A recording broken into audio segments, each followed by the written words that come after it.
I welcome you all in this class. Topic for discussion in this class is the law of diminishing marginal utility.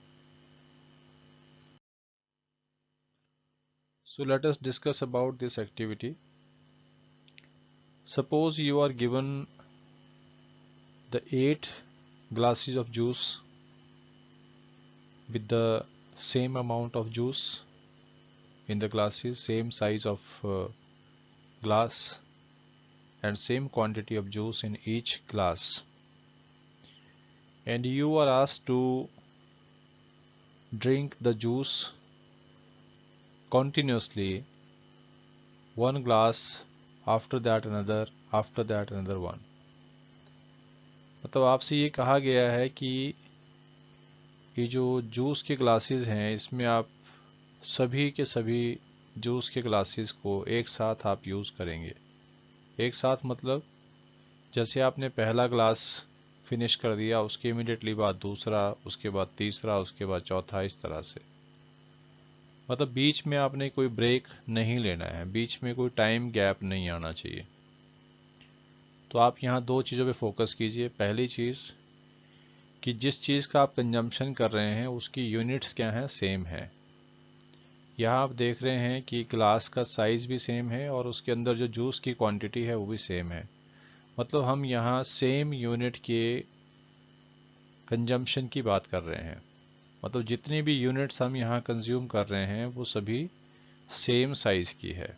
Same size का मतलब उसके अंदर quantity भी same है, same material है, और बिना किसी टाइम ब्रेक के या बिना किसी टाइम गैप के हम उसको यूज़ कर रहे हैं। So let us understand about the utility derived from each glass of juice. तो मान लीजिए कि जब आप first glass of juice use करते हैं, क्योंकि आप फर्स्ट ग्लास यूज़ कर रहे हैं और ये काफ़ी टेस्टी भी है, आपकी हेल्थ के लिए भी अच्छा है।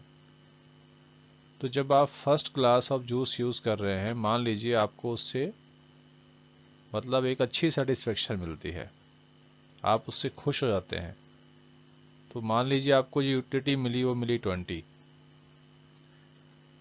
अब क्योंकि जब पहला फिनिश किया तो इमीडिएटली उसके बाद दूसरा भी यूज़ करना है, तो जब आप दूसरा ग्लास जूस का यूज़ करेंगे तो आपको पहले जितना सेटिस्फेक्शन उसमें से नहीं मिलेगा। एक साइकोलॉजिकल फैक्ट होता है ये।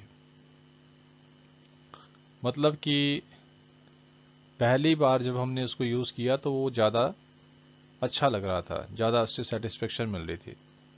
लेकिन जब दूसरा glass at the same time use करेंगे तो उससे जो मिलने वाली सेटिस्फेक्शन है दूसरे से, वो थोड़ी सी कम लगेगी, और तीसरा जब यूज़ करेंगे तो उसमें थोड़ी सी और ज़्यादा कम लगेगी, और इसी तरह जब चौथा ग्लास यूज़ करेंगे तो फिर उससे और ज़्यादा कम लगेगी। मतलब इस तरह से जिस तरह से भी धीरे धीरे ये कंजम्पशन बढ़ रहा है, तो इनसे मिलने वाली मतलब जो हर एक अगली यूनिट आप यूज़ कर रहे हैं उनसे मिलने वाली जो यूटिलिटी है वो कम होती जाती है। तो इस एक्टिविटी का पर्पस क्या था? इस एक्टिविटी का पर्पस ये था समझने के लिए कि सपोज आप सेम यूनिट्स को कंज्यूम कर रहे हो और एट द सेम टाइम कर रहे हो, बीच में कोई टाइम गैप नहीं है।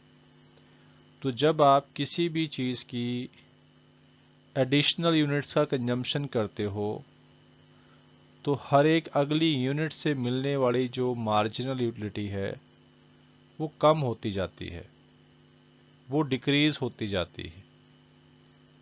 मतलब मार्जिनल यूटिलिटी जो है वो कम होती जाती है। किस स्थिति में?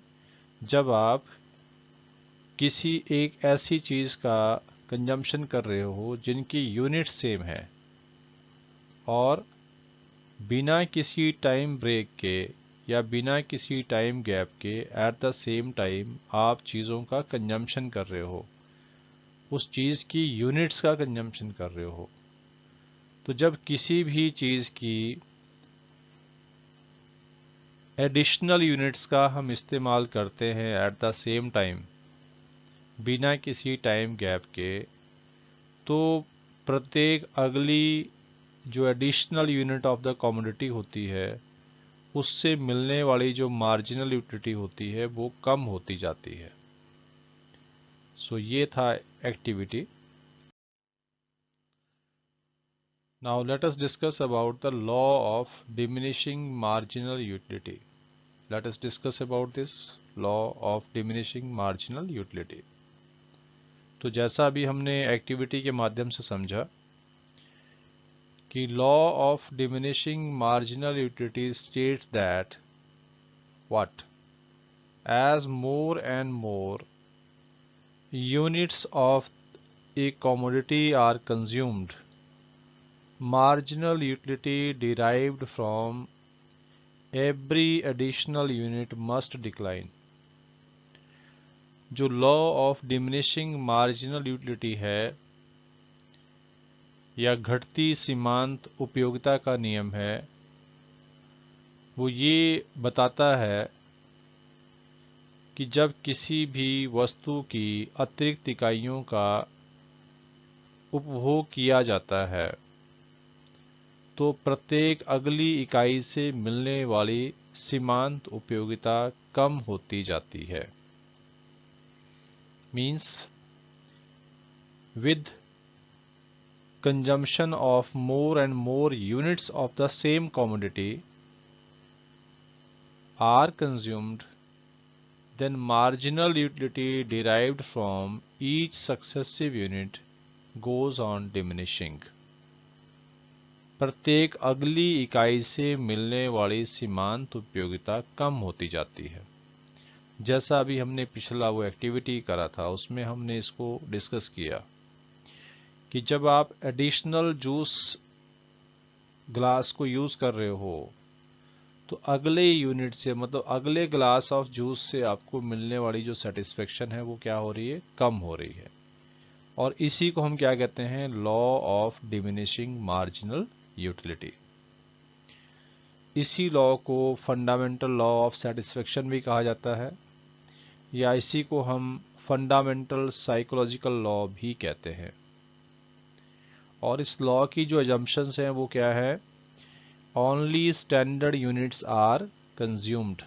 ये स्टैंडर्ड यूनिट्स का मतलब है कि जिन यूनिट्स को हम यूज़ कर रहे हैं वो आइडेंटिकल होनी चाहिए, वो एक जैसी होनी चाहिए, same quality, same size, everything must be same of that unit, there should be no difference in the unit size। so जो यूनिट्स हम कंज्यूम कर रहे हैं वो क्या है, they all should be standard units. और दूसरा अजम्पशन क्या था, consumption of commodity is continuous. जो हम कंज्यूम कर रहे हैं वो कॉन्टिन्यूसली हो रहा है, कंजम्पशन में कोई भी टाइम गैप नहीं है, consumption is going on continuously. So जैसा हमने पढ़ा कि जो law of diminishing marginal utility है उसके अकॉर्डिंग जब हम किसी भी प्रोडक्ट की एडिशनल यूनिट्स का कंजम्पशन करते हैं तो हर एक अगली यूनिट से मिलने वाली जो मार्जिनल सेटिस्फेक्शन है वो कम होती जाती है। So let us understand this with the help of schedule and diagram. तो जैसा आप इस शेड्यूल में देख रहे हैं यहाँ आपको कंजम्पशन ऑफ गुड एक्स दिया है और साथ में उसका मार्जिनल यूटिलिटी भी दिया है, MU of x, marginal utility of x. तो कंजम्पशन ऑफ गुड एक्स में जैसे जो गुड्स हैं उनका यूनिट्स बढ़ रहा है 1 2 3 4 5 6 7, ये कंजम्पशन ऑफ गुड एक्स है, मतलब गुड एक्स की यूनिट्स दी हुई हैं। जब हम फर्स्ट यूनिट का कंजम्पशन कर रहे हैं तो उस समय हमें जो मार्जिनल यूटिलिटी मिल रही है, मतलब फर्स्ट यूनिट से मिलने वाली जो यूटिलिटी है वो कितनी है, वो 10 है।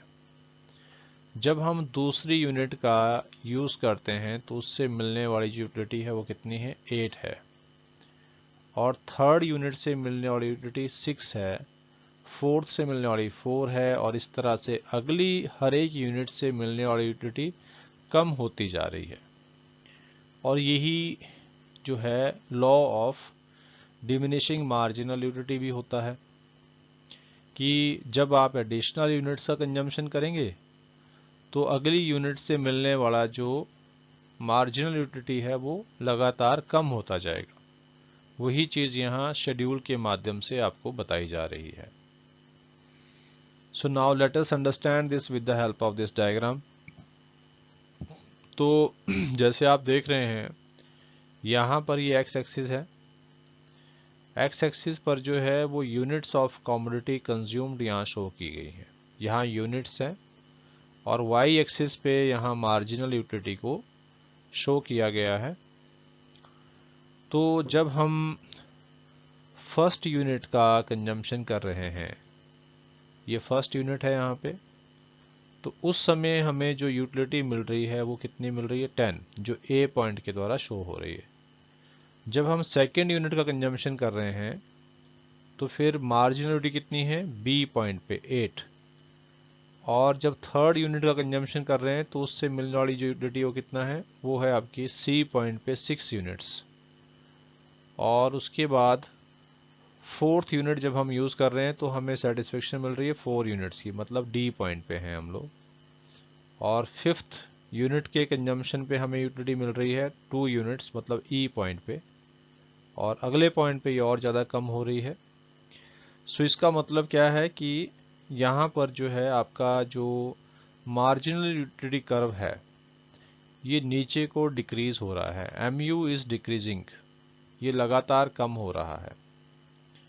यहाँ पर जो आपका मार्जिनल यूटिलिटी है जिसको यहाँ इस कर्व के द्वारा, इस लाइन के द्वारा जो डाउनवर्ड स्लोपिंग है, ए जी लाइन इसको हम कह सकते हैं, तो ये जो है मतलब कि